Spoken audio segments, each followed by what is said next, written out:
Let's bring in NBC News investigations correspondent Tom Winter, who has more.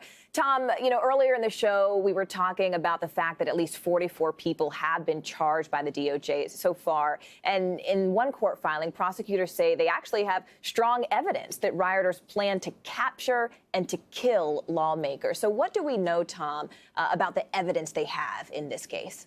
Right. So a lot of that evidence and information hasn't yet been made public yet, Morgan. And there's a couple of reasons for that. And it makes sense. This is fairly typical. When you arrest people on complaint, you're trying to get people off the streets quickly, or you don't have enough time to bring the evidence before a grand jury. And that's what's been happening here.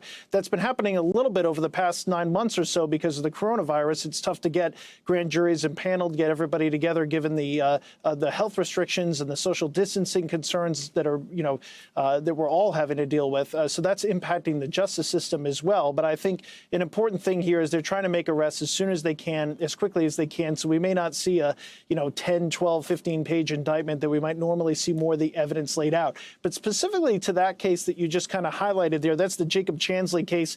And if his name isn't a household one by now, he's the guy with the horns and the fur headdress and all that.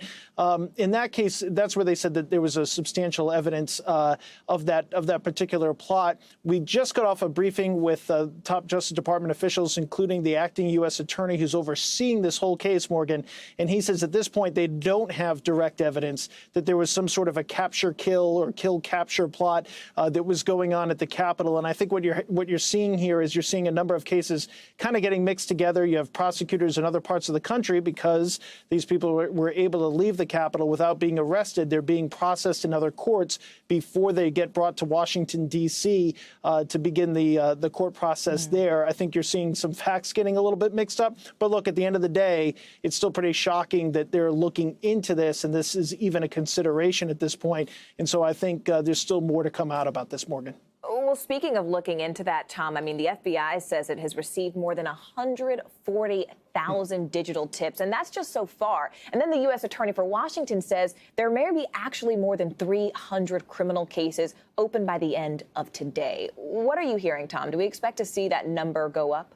I definitely think that number is going to go up. I think it's going to go up not just over the coming couple of days and weeks, but over the next couple of months.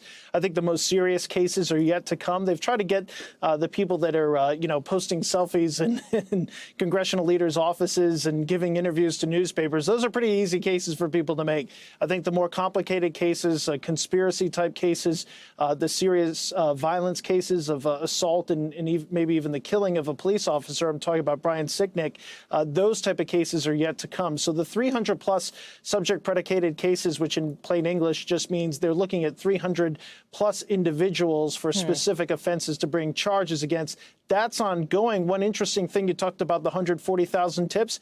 They're getting tips from family members and friends turning in their own relatives at this point, and some people are starting to cooperate. So this is really starting to pick up steam, Morgan.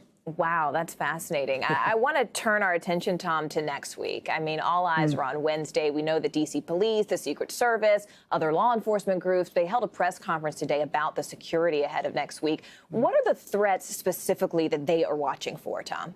So overall, not just in D.C., but nationwide, there's kind of two schools of thought. There's obviously a ton of threats and a really high temperature online right now, a lot of rhetoric about people that might want to try to do something. Some people think that these groups have been energized by what happened last week at the Capitol. Others think that, all these arrests and all the law enforcement activity that's going on right now, that this may seek to deter and kind of curb that. Two schools of thought. That's the overall threat. But specific to D.C., which went through just a terrible day a week ago Wednesday, they're very much focused on preparations going forward. Morgan, let's take a listen. It's not just all hands on deck for the zone. It's all hands on deck for our entire agency because our entire agency has responsibility for the entire city.